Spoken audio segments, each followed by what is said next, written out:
Temos que seguir? Então tá, vamos falar dos pais da igreja primitiva. Na verdade, a gente já vem falando dos pais desde o início, mas eu queria agora dar um apanhado geral sobre os pais. Quem são os pais?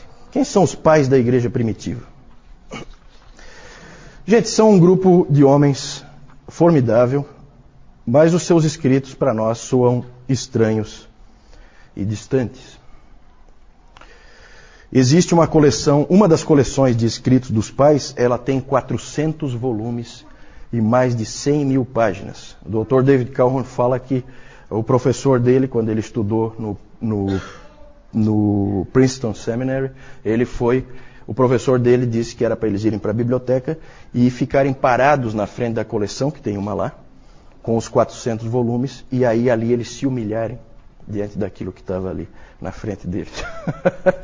Ele disse, essa parte foi fácil, o difícil seria se ele tivesse dito para a gente ler aquilo ali. Mas é interessante, é muito escrito, gente, muito.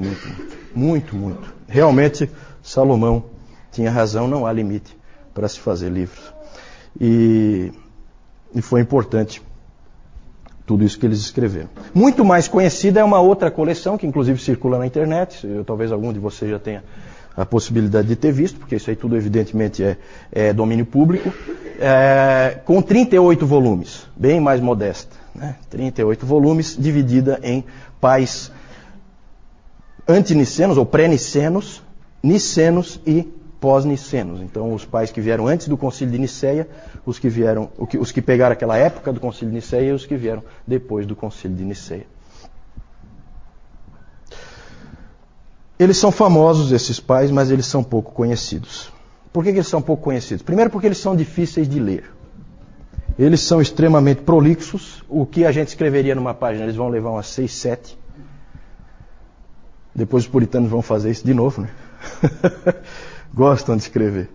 E eles sempre fazem digressões. Sabe o que é digressão?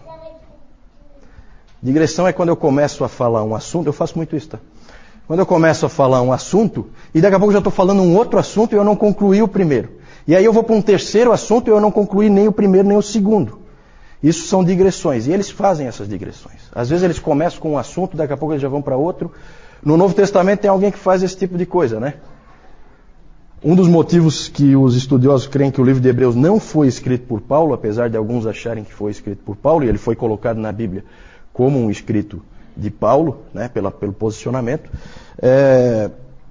Um dos motivos que faz com que as pessoas creiam que não foi escrito por Paulo é porque o livro de Hebreus não contém digressões, e Paulo fazia digressão sempre. A hora que ele fala de Jesus Cristo, ele esquece do que ele está falando.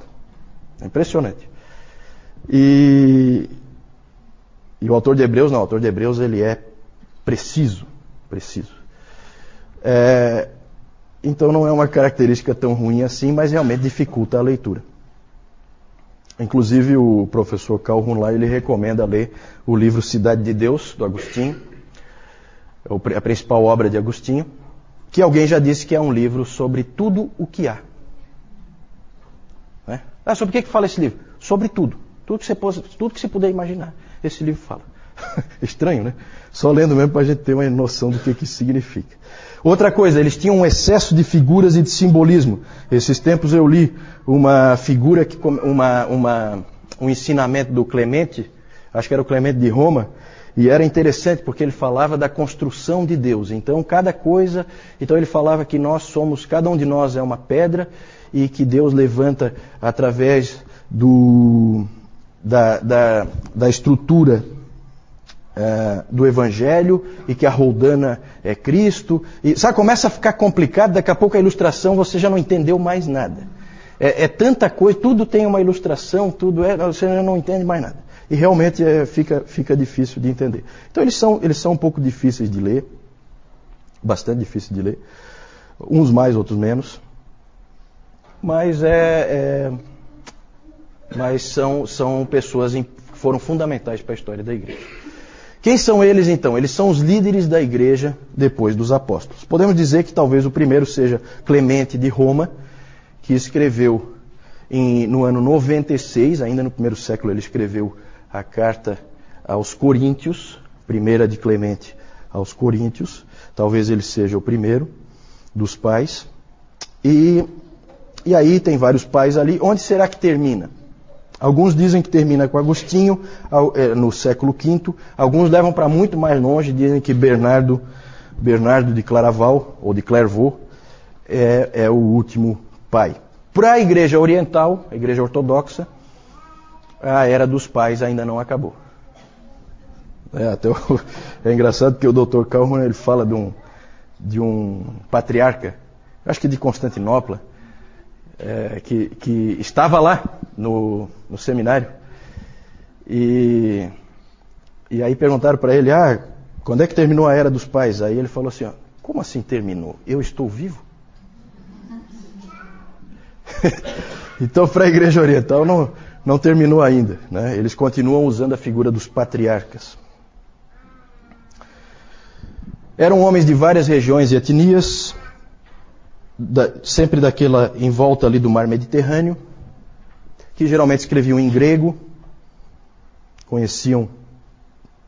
eram de fala grega. Por que eles são chamados de pais? Essa é uma pergunta interessante, né? Por que eles são chamados de pais?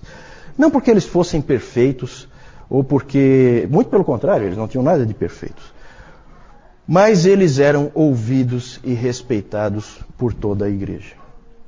Como um pai, ouvido e respeitado. E eles também permaneceram firmes pela verdade. De perfeitos eles não tinham nada. Nós temos gente como Tertuliano, que a gente já falou no domingo passado, que acabou cedendo à heresia montanista, e que era uma pessoa que gostava de uma briga.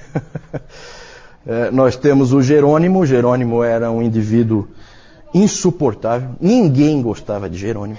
Jerônimo era um cara intratável, ranzinza, rabugento. Ninguém gostava dele. Ninguém. O Cirilo, por exemplo, nós temos Cirilo. Cirilo perseguia violentamente os seus oponentes. Então, assim, é só alguns exemplos para mostrar de que de perfeito eles não tinham nada. Eu coloquei ali, né, ortodoxos. Nós, quando lemos os pais, nós vemos que eles mesmos podem ser acusados de heresias às vezes. Por quê? Porque a doutrina não está bem estabelecida. Não há ainda uma clareza sobre a verdade. O que é verdade e o que não é verdade. Então eles falham às vezes na doutrina da Trindade. A doutrina da Trindade não está bem clara. E sempre é um terreno perigoso. Quando você começa a escrever sobre isso, você corre o risco de ir longe demais. É como você também escrever sobre a soberania de Deus. Você corre o risco de ir longe demais. Depois nós vamos falar mais um pouquinho sobre isso. De qualquer maneira, a igreja antiga honrou os seus líderes e eles são chamados de pais. A maioria deles foi considerada tanto pela igreja católica, como pela católica romana, como pela igreja ortodoxa. Eles são considerados santos. Alguns não, como Tertuliano, por exemplo, porque seguia uma heresia, e o Orígenes, porque falava muita bobagem. Né? Mas vamos lá. Vamos falar rapidamente de 9 pais, só assim para vocês terem uma ideia da variedade de cada um. Pode pôr o primeiro aí. Clemente de Roma, que foi o primeiro aí, a gente não sabe bem quando que ele nasceu, mas ele morreu no ano 99. É um típico pastor. Falei para vocês, eu já tive a oportunidade de ler a primeira carta aos Coríntios de Clemente de Roma. É uma carta curta, dá para você ler tranquilamente, tem evidentemente na tradução, né? Eu não sei ler em grego. Mas ele é tipicamente pastoral. É um pastor, nitidamente um pastor. Próximo, Policarpo. Aí nós vamos colocar mais ou menos em ordem cronológica, e todos esses pais aí são do 2º, 3º século. 1º, 2º, 3º século, que é mais ou menos onde a gente está. Não conseguimos avançar ainda. Hoje nós devemos entrar no 4º século. Policarpo nós já falamos, nós falamos do martírio dele, lembram? Ele foi bispo de Esmirna, conheceu pessoalmente o apóstolo João, isso é sempre uma coisa muito interessante. Ele foi discípulo de João, ele aprendeu com João. Isso é uma coisa bem marcante. E ele é famoso por aquelas palavras que ele disse quando ele foi martirizado. Famosas palavras: 86 anos eu servi ao Senhor e Ele nunca me falhou. Como poderia eu negar a Cristo, meu rei. E aí ele foi, vocês se lembram, ele foi condenado a ser queimado e o fogo não pegou nele, né? Teve que depois ser morto com uma espada, porque formou uma célula, o fogo envolveu uma célula em torno dele e ele não queimou. Próximo, Justino Mártir. Lembram onde é que a gente encaixou Justino Mártir? No domingo passado, alguém lembra? Nos apologistas, isso mesmo, Débora. Nos apologistas. Justino Mártir foi o principal apologista, é considerado principal apologista pelo fato de ter defendido a fé tanto contra os judeus como contra os pagãos. Ele, como o próprio nome já diz, Justino Mártir, dá para ter uma ideia de como é que ele morreu. Ele foi martirizado, senão o nome dele não seria esse, né? Ele tinha uma escola em Roma. Onde vinha muita gente aprender com ele, né? Lembrem-se que Paulo, lá em Atos, já aparece essa ideia das pessoas virem na casa do mestre e aprenderem com ele. O Justino Mártir tinha uma coisa parecida. As pessoas vinham e aprendiam com ele. Um dos alunos do Justino Mártir é esse seguinte aí, pode passar, Tassiano. Tassiano veio de longe, veio lá da Assíria. Ele veio para estudar em Roma com o Justino Mártir. Ele era um cristão bastante radical. E ele é interessante porque ele começou a traduzir coisas para o siríaco. Ele escrevia em siríaco. Então começam a aparecer as primeiras traduções da palavra, né?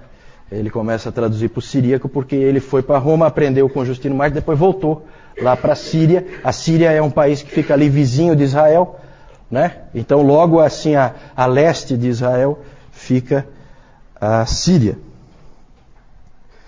Ele escreveu o Diatessaron. Diatessaron é a primeira harmonia dos evangelhos. Você sabe o que é uma harmonia dos evangelhos? Nunca ouviram falar? Hoje, se você quiser, você pode comprar uma harmonia dos evangelhos. O que é a harmonia dos evangelhos? É uma tentativa de fazer uma única história juntando os 4 evangelhos. Colocar cronologicamente os acontecimentos para que feche numa história só. Isso é a harmonia dos evangelhos. Algumas bíblias aí tem, né? Uma harmonia dos evangelhos, mostrando onde tem os textos paralelos, o que é que vem antes e o que é que vem depois. Então ele escreveu o primeiro, que foi o Diatessaron. Próximo, Irineu. Esse Irineu nós já vimos bastante. Irineu, ele é interessante porque ele aprendeu muito com Policarpo, porque ele também é de Esmirna, lá na Ásia Menor, e Policarpo era o pregador e ele ia ouvir sempre o Policarpo, aprendia com o Policarpo, e o mais interessante ainda é que ele se tornou um missionário. Um missionário. Ele é lá da Ásia Menor e ele foi, sabe para onde? Quem é que sabe? Lembra do nome dele? Irineu de Lyon. Onde é que fica Lyon? França. Então ele foi para Gália, porque naquele tempo não existia França. França é um país. Naquele tempo não existiam países, existiam regiões, existiam pequenos reinos, áreas de influência. E ele foi então para Gália como missionário. E é interessante porque ele foi lá para o meio daqueles pagãos, ele saiu do lugar onde era o centro do pensamento cristão, a Ásia Menor, e foi lá para Gália, bastante longe, na Europa, e foi lá pregar aos pagãos. E é interessante porque ele lembra muito Jonathan Edwards, né? Porque Jonathan Edwards, ele foi lá para o meio dos índios, em Stockbridge, e lá no meio dos índios ele escreveu as grandes obras dele. O fato dele estar lá isolado fez com que ele escrevesse muito, e o Irineu foi a mesma coisa. O livro dele, em vários volumes, Contra Heresias, é o nome? Contra Heresias, onde ele atacou o gnosticismo, atacou o marcionismo, ele escreveu lá na Gália. Então é interessante porque ele é realmente um missionário, ele aprendeu a língua do lugar para onde ele estava indo, bem aquele esquema que a gente conhece de missões. Irineu. Próximo. Tertuliano, esse nós já vimos várias vezes. Vimos que ele era bastante radical no seu isolamento do mundo. Ele, na verdade, era um advogado que se tornou teólogo. E algumas pessoas acham que foi bom que ele fosse um advogado porque ele trouxe para dentro do cristianismo uma linguagem um tanto quanto legal, do direito. E outros acham que isso não foi bom. Isso aí há discussões entre os eruditos aí quanto a esse aspecto, se foi bom ou se não foi. Ele é um dos pais mais interessantes de ler, segundo se diz. Já colocamos várias frases dele, então ele tem frases de efeito que são conhecidas até hoje. Vocês lembram, no domingo passado nós mostramos aquela que é bem conhecida, que o sangue dos mártires é a semente da igreja. Então ele tem essas frases de efeito. Então ele é um pai da igreja que é interessante de ler. Um aspecto também pitoresco aí a respeito dele é que ele é famoso por ter criado centenas de novas palavras no latim, para a língua latina.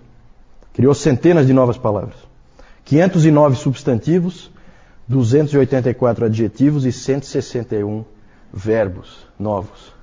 Ele criou. Tem uma palavra dele que todos nós usamos. Quem é que sabe? Pegadinha. Quem souber pode ir embora, não precisa mais vir. Está passado.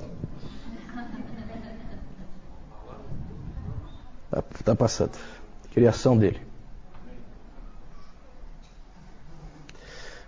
A palavra trindade. Trindade. Tertuliano criou essa palavra. Trindade. Todos nós usamos, né? A palavra trindade é criação dele.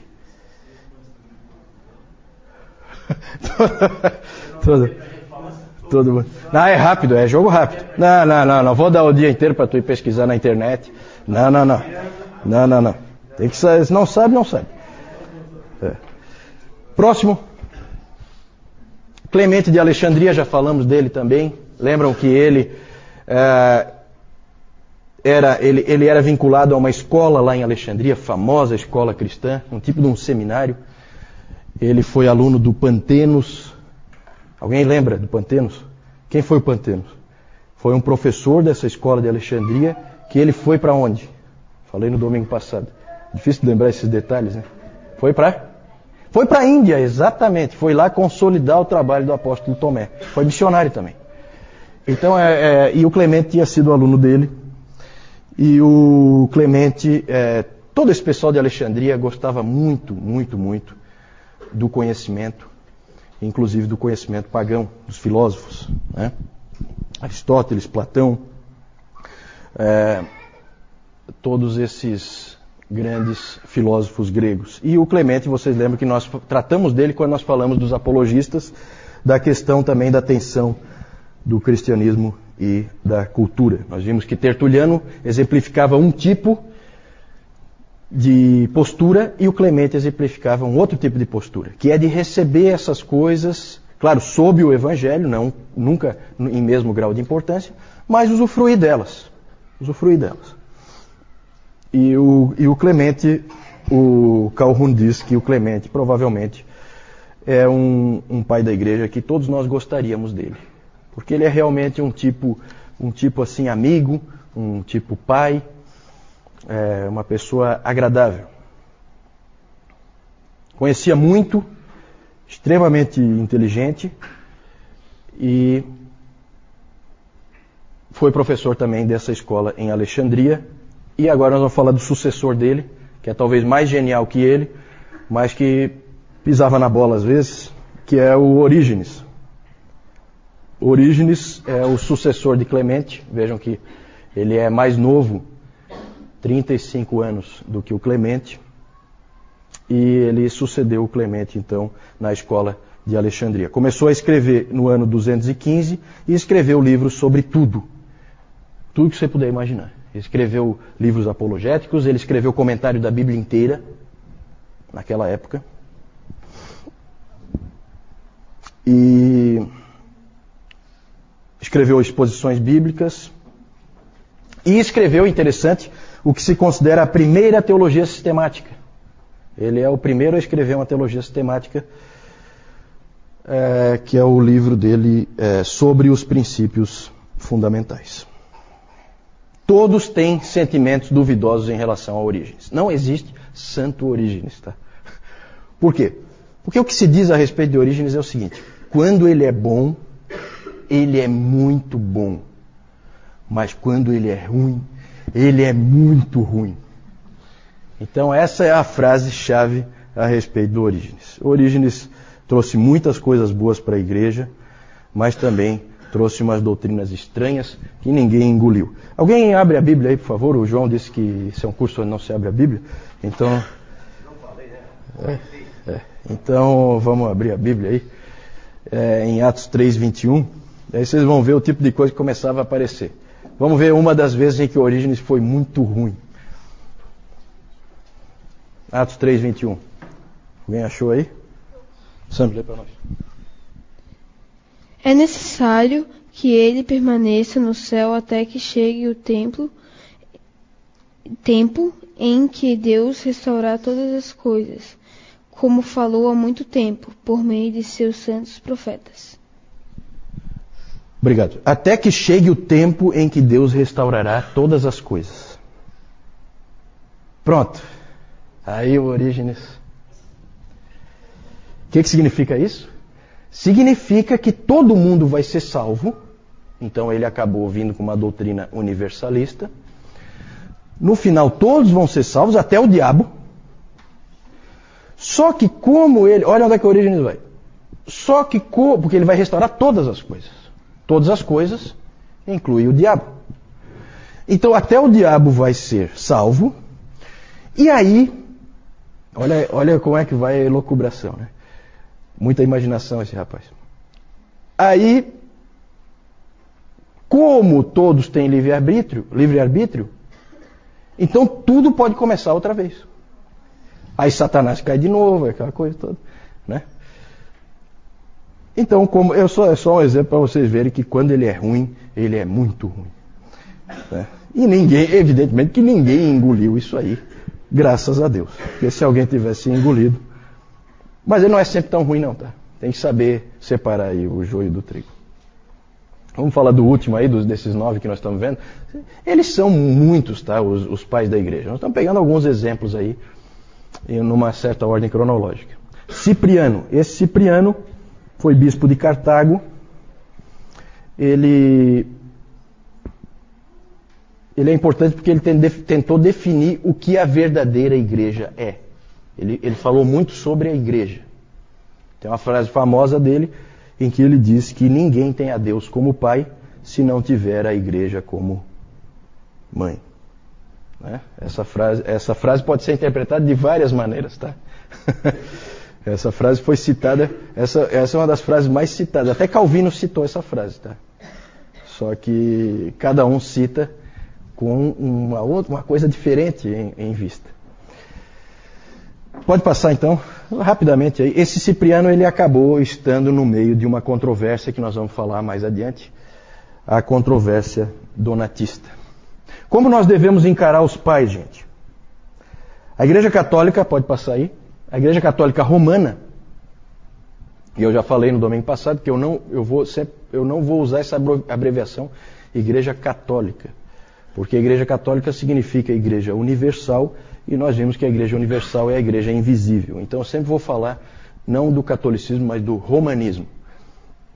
O catolicismo romano e a ortodoxia oriental veneram os pais.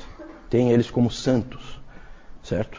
Essa é uma posição errada. De santo eles não têm nada. Já deu para perceber. É só olhar para a história deles e você vai ver que eles não têm nada de especial. Eles são cristãos. Isso eles são. São santos nesse sentido, mas santos no sentido que essas igrejas creem que algum santo deve ser, com certeza não são. E os protestantes têm uma tendência de ignorá-los. Eles acham que esses pais são da Igreja Católica. Né? Gente, isso aí é uma igreja única, não existem várias igrejas. Aqui não existem várias igrejas, existe uma única igreja. Qualquer igreja cristã que exista, vem daí.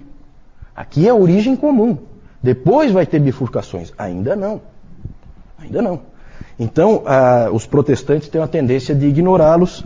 O meio reformado dá uma colherzinha de chá para Agostinho, eles gostam do Agostinho e tal, mas fica nisso, né?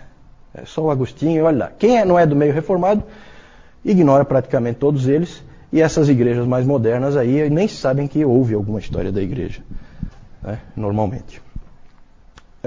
Pode passar? Qual é a posição adequada? A posição adequada nossa deve ser a seguinte: nós devemos olhar para eles como seres humanos que estavam algumas vezes errados, mas que foram frequentemente guias fiéis e que sustentaram a igreja e que colocaram a igreja no caminho certo e que foram usados por Deus para isso. Ok? Pode passar? Vamos ver aí então as figuras de alguns deles. É claro que essas figuras sempre são da arte, não existe fotografia, não existe nada disso. Provavelmente eles eram bem diferentes do que aparece ali, mas é interessante para a gente ver, né? Clemente de Roma, evidentemente, como Clemente de Roma foi um presbítero em Roma, e o principal presbítero em Roma, ele é chamado hoje de santo. E o que mais? Que característica foi dada depois para todos os bispos de Roma? Papa. Então você vai ver, Papa Clemente I. Né? Eu tenho certeza que ele abominaria esse título, mas é dado, né, a ele. É interessante porque, isso depois nós vamos falar, mas o catolicismo romano é engraçado, porque Pedro provavelmente não tem nenhum registro de que ele tenha sequer sido um presbítero em Roma. Ele era apóstolo, ele circula pelas igrejas. Ele não é um dos presbíteros. Então ele não é bispo de Roma, então ele não é o primeiro papa. Mas é aquela coisa, força-se, né? Na verdade é uma afirmação, essa afirmação de que Pedro foi o primeiro papa não é uma afirmação histórica, é uma afirmação dogmática. Para garantir uma certa doutrina, então se afirma isso contra todas as evidências históricas. Então ali, Clemente de Roma, Policarpo, Justino Mártir, Taciano, pode passar, Irineu, Orígenes e Cipriano, são os 9 que nós falamos, né? Eu não sei onde é que... A pergunta é sobre onde estão os escritos dessas pessoas. Na verdade, existem cópias, né? Como todos os livros antigos, existem cópias. E as cópias são muitas. Então você tem em vários lugares. O acervo do Vaticano deve ter cópias também. Alguns têm cópias mais antigas, outros têm cópias mais recentes. A maioria dos manuscritos antigos estão na Inglaterra. Já houve tempo em que a Inglaterra foi dona do mundo. O sol não se punha sobre o reino da Rainha Vitória. E então todos os arqueólogos eram ingleses e tudo que eles descobriam eles simplesmente roubavam dos países em que eles descobriam as coisas, né? Então a maioria dos manuscritos estão na Inglaterra, muitos nos Estados Unidos também, porque foram comprados, né? Os Estados Unidos, no poder econômico, compravam manuscritos, mas sempre é assim, sempre são cópias. Então as cópias são muitas. Os originais provavelmente estão perdidos. Algumas dessas obras não sequer existe o original. Eu falei daquela obra do Celso, Verdadeira Razão. Essa obra foi reconstruída, 90% dela, só com as citações que o Orígenes faz daquela obra. A obra mesmo não existe. Não se encontra a obra. Então isso aí são tudo recursos históricos que se usam para reconstruir livros antigos. Uma das grandes perdas que nós falamos no domingo passado foi exatamente a queima da Biblioteca de Alexandria, porque certamente ela teria cópias de todos esses manuscritos.